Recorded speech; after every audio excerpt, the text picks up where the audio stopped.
Hello everyone, welcome है आपका grow your skills channel पे। ये पीएचपी कोर्स की 31 वीडियो है। इस कोर्स में हम देखेंगे फॉर ईच लूप। तो लेट्स स्टार्ट। ये देखिए कि पिछली वीडियोस में हमने कुछ टाइप्स पढ़ी थी, लूप्स की कितने टाइप्स होती हैं। तो लूप की टोटल 4 टाइप्स होती है, जिसमें से हम 3 कवर कर चुके हैं। उसके जो नेम है वो ये है for loop, while loop, do while loop. और जो हमारी चौथी टाइप रह गई थी वो हम इसलिए रुके हुए थे क्योंकि हम जो फॉर ईच लूप है उसको हम एरे के उससे करते हैं। तो इसलिए हम लोग अब आज से इससे फॉर ईच लूप को स्टार्ट करेंगे। तो फॉर ईच लूप जो बेसिकली होता है वो बना ही लूप जो वो वर्क करता है वो एरेस के लिए करता है। The for each loop work only on array and use to loop through each key value pair in an array. Basically जो फॉर ईच लूप है वो सिर्फ एरे के लिए ही वर्क करता है और ये की और वैल्यू के दरमियान ही लूप यूज़ होता है। अब इसके जो हम इसको हम डिटेल में डिस्कस करते हैं। पिछली जो हमने 2 वीडियो बनाई उसमें हमने एक में इंडेक्स एरे कवर किया और दूसरे में हमने एसोसिएटिव एरे कवर किया। तो इसके ज़रिए हम फॉर ईच को लूप को देखते हैं कि कैसे वर्क करता है। तो यहाँ पे हमने एक कलर नाम से एक वेरिएबल बनाया हुआ है जिसके अंदर हमने एरे दे दिए, एरे की साइज़ दे दिए 3, जिसमें से एक वैल्यू है रेड, एक है ग्रे, एक है येलो। तो हमने इसको यूनिक इंडेक्स दिया। इसमें हम की और वैल्यू की बदौलत काम नहीं करते थे, बल्कि हम इसमें एक इंडेक्स की बदौलत काम करते थे। जैसे कि एक रेड के इंडेक्स हो गई 0, ग्रे के इंडेक्स हो गई 1 और येलो के इंडेक्स हो गई 2। जो हमने एसोसिएटिव एरे पढ़ा उसमें हमने पढ़ा कि हम की और वैल्यू पे काम करते थे। जैसे कि हमने यहाँ पे एक एरे बनाया है और उसकी हमने एक वैल्यू की दे दी अली, और जो इसकी वैल्यू है वो है 10। जो अली की एज होगी वो होगी 10। जैसे अहमद की एज होगी वो है 20, असलम की एज होगी 5। तो जो बेसिकली इसको बनाने का तरीका ऐसा होता है कि पहले हम की देते हैं और उसके बाद एक इक्वल का साइन लगाते हैं और एक ग्रेटर का साइन लगाता है, देन इसके बाद हम उसकी वैल्यू देते हैं। तो जो हमने एसोसिएटिव एरे पढ़ा था और इंडेक्स एरे पढ़ा था, इसको हम अगर मल्टीपल वैल्यू हमारे पास हो तो हम उसको लूप के ज़रिए कैसे लिख सकते हैं। तो हम इसलिए फॉर ईच लूप का इस्तेमाल करते हैं। तो हम फॉर ईच लूप का सिंटैक्स देख लेते हैं। तो बेसिकली इसका सिंटैक्स ये होता है कि हम फॉर ईच लिखेंगे, जो कि हमारे लिखना ज़रूरी है, ये एक सिंटैक्स तौर पे है। तो इसके बाद फिर हम एक वेरिएबल बनाएंगे, जो भी हम कुछ भी बना सकते हैं। जो हमने ऊपर हमारी जो एरे बनाई होगी उसका हम वेरिएबल का नेम लिखेंगे और एज लिखेंगे। ये लिखना हमारा ज़रूरी है। इसके बाद अगर हम ये नहीं लिखेंगे तो ये एरर आ जाएगा। देन इसके बाद जो दूसरी वैल्यू है, इसमें हम ये कोई भी वेरिएबल बना सकते हैं जिसके अंदर हम हमारे एरे की वैल्यू को स्टोर कराएंगे। तो यहाँ में मैंने बाय डिफ़ॉल्ट वैल्यू रखी है ताकि समझने में आसानी हो।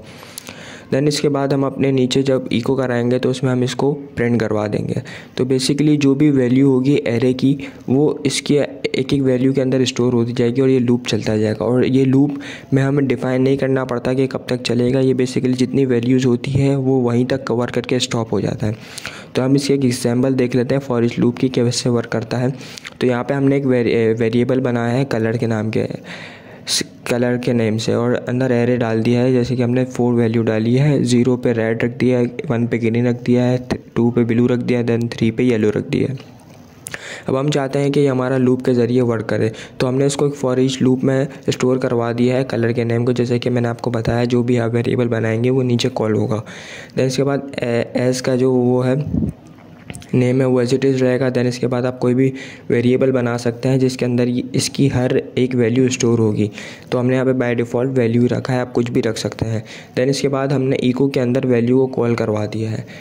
तो बेसिकली जो ये लूप चलेगा ये 1 बाय 1 चलेगा। जैसे कि पहले जो वैल्यू गेन करेगा वो रेड करेगा, देन 2 पे ग्रीन करेगा, देन 3 पे ब्लू करेगा, देन 4 पे येलो करेगा। तो हम इसके एक लाइव एग्जांपल देख लेते हैं। तो हम अपने जैम की तरफ आ जाते हैं और इसको हम स्टार्ट करवा देते हैं। देन अपने विजुअल स्टूडियो कोड की तरफ आएंगे। इसमें हमने एक फ़ाइल बना रखी है जिसका नाम है फॉर ईच लूप। तो हम यहाँ से स्टार्ट करते हैं अपना प्रैक्टिकल। तो यहाँ पर हम PHP के कोड को लिखवा देते हैं। देन यहाँ पे आके हम एक एरे बनाएंगे कलर नाम का। तो यहाँ पे हम एक कलर नाम का वेरिएबल बना के अंदर एरे स्टोर करवा देते हैं। एरे स्टोर करवाने के बाद हम यहाँ पे कुछ इसको वैल्यूज़ दे देते हैं। तो हम यहाँ पे दे देते हैं ब्लैक, सेकंड पे हम दे देते हैं ब्लू, देन थर्ड पे आके हम दे देते हैं ग्रे। देन ग्रे के बाद हम यहाँ पे एंड में सेमीकोलन लगाएंगे। देन इसके बाद जो हमने लूप लिखना है फॉर ईच लूप, देन इसके बाद हम यहाँ पे एक डबल ब्रैकेट में लिखेंगे कि जो हमें वेरिएबल हमने ऊपर बनाया है कलर्स के नेम का, कलर्स। और हम यहाँ पे भी इसको चेंज कर देते हैं ताकि एरर कोई प्रोड्यूस ना हो जाए। देन इसके बाद हम एज लिखेंगे, जो लिखना ज़रूरी है। देन इसके बाद हम एक आइडेंटिफायर के नाम से वेरिएबल बना देते हैं, आइडेंटिफायर, सही है। देन इसके बाद हम कर्ली ब्रैकेट ओपन और क्लोज़ करवा देंगे। देन इसके बाद हम यहाँ पे इको में करवाएंगे आइडेंटिफायर के वेरिएबल को कॉल। देन इसके बाद हम अपने ब्राउज़र की तरफ जाएंगे और देखेंगे कि इसमें कोई एरर तो प्रोड्यूस नहीं हो रहा, तो हम यहाँ पे अपने ब्राउज़र की तरफ आ जाते हैं और यहाँ पे लोकल होस्ट लिखवा देते हैं। देन हमारे फोल्डर का नाम PHP कोर्स और हमारी फ़ाइल का नाम है फॉर ईच। कि इसने हमें 3 वैल्यू बता दी, ब्लैक, ब्लू, ग्रे। अब ये एक ही लाइन में आ रहा है, तो इसका हमने हल क्या देखा था कि हम BR के टेक्स्ट को मल्टीपल लाइन में लिखवा सकते हैं। तो यहाँ पे मैं कॉन्कैटिनेट करवा देता हूँ और यहाँ पे मैं इसको BR का टैग लिखवा देता हूँ। तो मैं यहाँ पे BR लिखवाऊँगा और अपने ब्राउज़र की तरफ जाऊँगा तो ये न्यू लाइन में आ जाएगा। जैसे कि देखिए न्यू लाइन में आ गया। अभी जो हमने देखा, ये जो एरे देखा, ये हमने इंडेक्स एरे देखा। अब हम दूसरा एरे देख लेते हैं, एसोसिएटिव एरे, जो हमने सेकंड लास्ट वीडियो देखी कि हम एसोसिएटिव एरे के ज़रिए भी इसको लिख सकते हैं। तो हम एसोसिएटिव एरे कर लेते हैं। तो मैं बेसिकली यहाँ पर आके इसको सिर्फ रिमूव करवा दूँगा। देन यहाँ पर मैं अपना एक वेरिएबल बना दूँगा नेम्स के नाम से और यहाँ पे एरे लिखवा दूँगा। यहाँ पे आके मैं एक एरे लिखवा देता हूँ। जैसे कि देखिए कि मैंने यहाँ पे लिखवा दिया अली को वैल्यू दे दी 12, मतलब अली जो है वो वैल्यू की है और इसकी वैल्यू है 12। और देन अहमद की वैल्यू है 9, मुइज़ की वैल्यू है 18। देन इसके बाद जब हम इसको देखेंगे तो हम यहाँ पे सिंपली मैं ये चेंज करा देता हूँ, नेम्स चेंज करा दिया और मैं इसको सिंपली एज इट इज़ रहने दूँगा और अपने ब्राउज़र की तरफ जाऊँगा। तो ये देखिए कि इसने मुझे वैल्यूज़ शो करवा दी, मतलब कि जो एजेस मैंने दी थी वो इसने मुझे शो करा दी।